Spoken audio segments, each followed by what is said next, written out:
And that is where you wind up losing a lot of players simply because of the structure of this contract. But in the short term, for 2022 at least, they now have some maneuverability in terms of trying to get Davante Adams signed. And for 2022, being a competitor in an NFC, title race, that really stacks up in their favor if they can get the majority of their players signed back. Lewis, to those salary cap points, the salary cap for 2022 in the NFL is $208.2 million. Adam, let's continue on Davante Adams. Anything more we can update there on his deal? Look, he's not going to sign that franchise tag anytime soon. Doesn't want to sign it without a long-term contract extension. And the Packers obviously need more salary cap room. They're still going to have to clear out even more players before tomorrow's 4 p.m. Eastern deadline to get underneath the salary cap. So it doesn't look like there's going to be any movement for a new deal with Green Bay, with Davante Adams in the short-term future. We'll see what comes of that in the long term, Laura.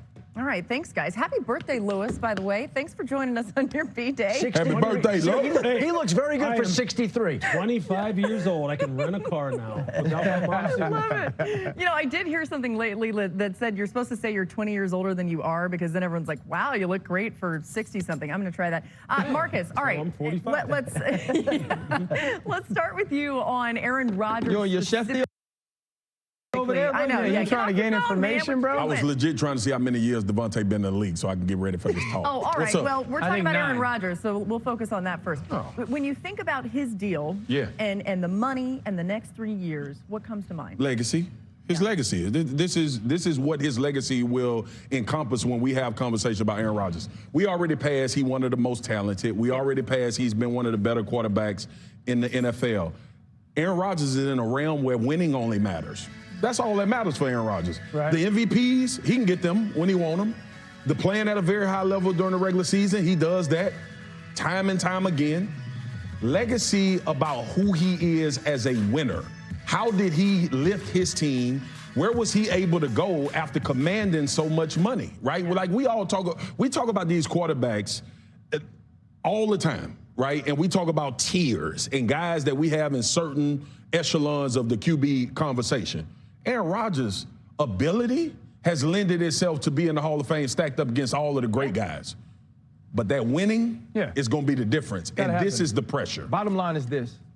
We will start looking at Aaron Rodgers' career as a whole differently because of this. 100%. Right? Because of the way that he's now put his foot on the throats of the Green Bay Packers. Yeah, it changes it, right? It changes the conversation. We're going to look at it and say, did the Green Bay Packers never do enough for Aaron Rodgers, or did Aaron Rodgers never do enough for the Green Bay Packers?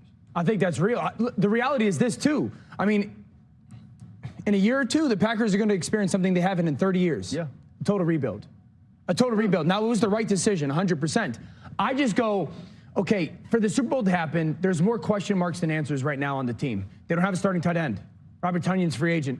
They don't have a starting number 3 wide receiver. Their receivers are free agents. They just tendered Alan Lazard. So the only way to fill some of those questions is to trade the backup quarterback and get what you can out of them. They got a first, a second, a third round pick this year and 2 4s. But if we're talking Super Bowl right now, I don't care what the value is. I don't care if you lose your backup quarterback. I don't care. But you don't care if you don't have him on the roster. Because you're not trying to win. You're not trying to win a championship with your backup quarterback. Exactly, dude. But to that point, go get you a veteran that you feel can carry you for a game or two. Sure, whatever. Sure, whatever. Win right you now gotta go get and something win the now. Super Bowl. Yes. And right now it doesn't feel like Jordan Love Nick can do Foles. that, but he might be able to help you with something else. Get Nick Foles. Interesting. Let's get to some more top stories. The Ravens signed Marcus Williams on a 5-year, $70 million deal. The Ravens secondary, look at this, will now be led by Marlon Humphrey, Marcus Peters, Marcus Williams, and Chuck Clark. Ryan, I think I know the answer to this. You like this signing? Absolutely. Marcus Williams is a dog. Marcus Williams is underrated. I think people kind of overlook him because of what happened in Minnesota. The fact that Stephon Diggs catches that touchdown and scores to win the game. But Marcus Williams can play the deep middle of the field. He's a guy that can tackle, he can also get into the box. Now you add him with Chuck Clark, who is the captain of that secondary.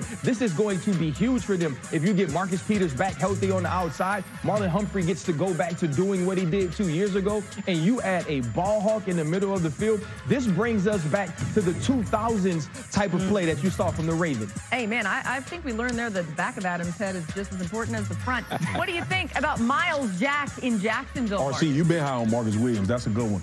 Miles Jack, for me, the Rams. Like, didn't we talk about the Rams' deficiency at linebacker all season? I'm not going to mention no names because that's RC job.